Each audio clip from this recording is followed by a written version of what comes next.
Welcome back to Empowered. I'm Elizabeth Namofsky, building your financial dream team. Okay, Shiho, let's talk about estate planning because that's a very, very important topic.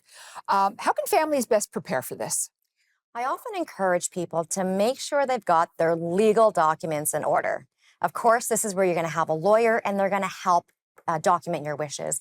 The reason is because there can be a lot of unintended consequences of poor estate planning. Mhm. So I'll give you an example.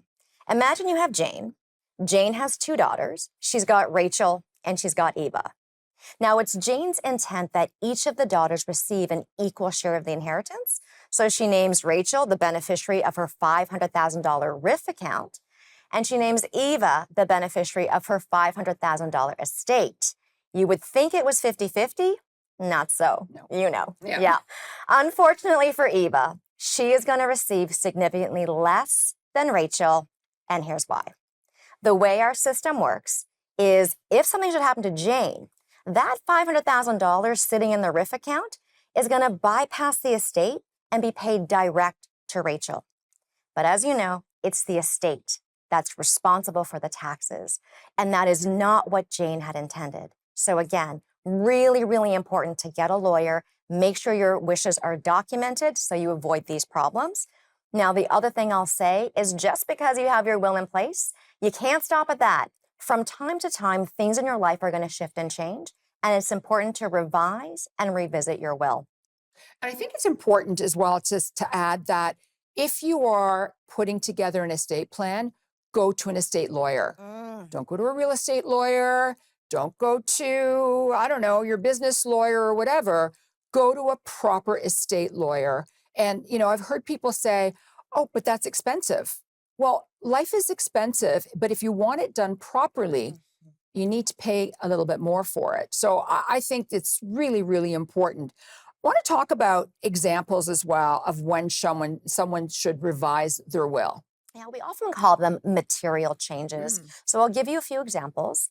Is there a birth in the family? And are there additional children or grandchildren that you might want to include in your will?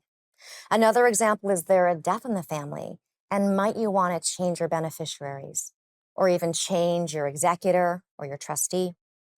A third example is, has there been a change in your marital status? Is it a first marriage, a second marriage, or perhaps we're going through a divorce? Another example is, has there been a change in your financial situation? Since the last writing of your will, have you bought or sold property? Have you bought or sold a business? Or have you received an inheritance? And one last example I could give you is, have you moved? Have you moved to a different province? Have you moved to a different country where the laws are different? So those would be examples of material changes. I also want to add something because this is something that I'm really passionate about and I'm trying to get the ball rolling. I think people should also add their pets in their wills. There are so many pets that are taken back to a shelter or a rescue. My pet was kicked out of the house when the executor came in and their owner passed away. We need to add enough money for pets, and we also need to make sure that they are part of our wills as well. This is just something that I'm crusading right now. It's an excellent point. So let's move on to tax minimization right now. That's another very important topic.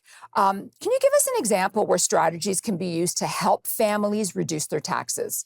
Yeah, Elizabeth, that is a big one. And there are hundreds of ways to minimize tax. So of course, you're going to want to have an accountant helping you with this. For example, say for example, you had a couple, they are high income earners, and they're at the top marginal tax bracket.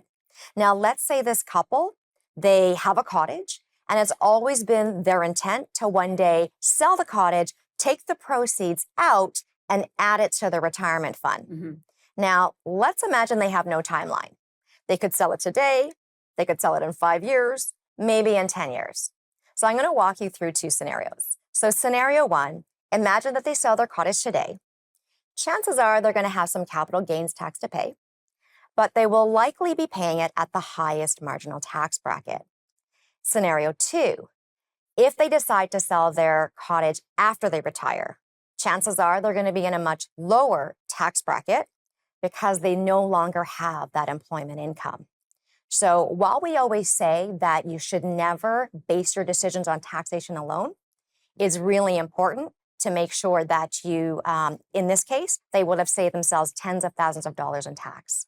Important words of wisdom. Don't go away. We'll be right back with more.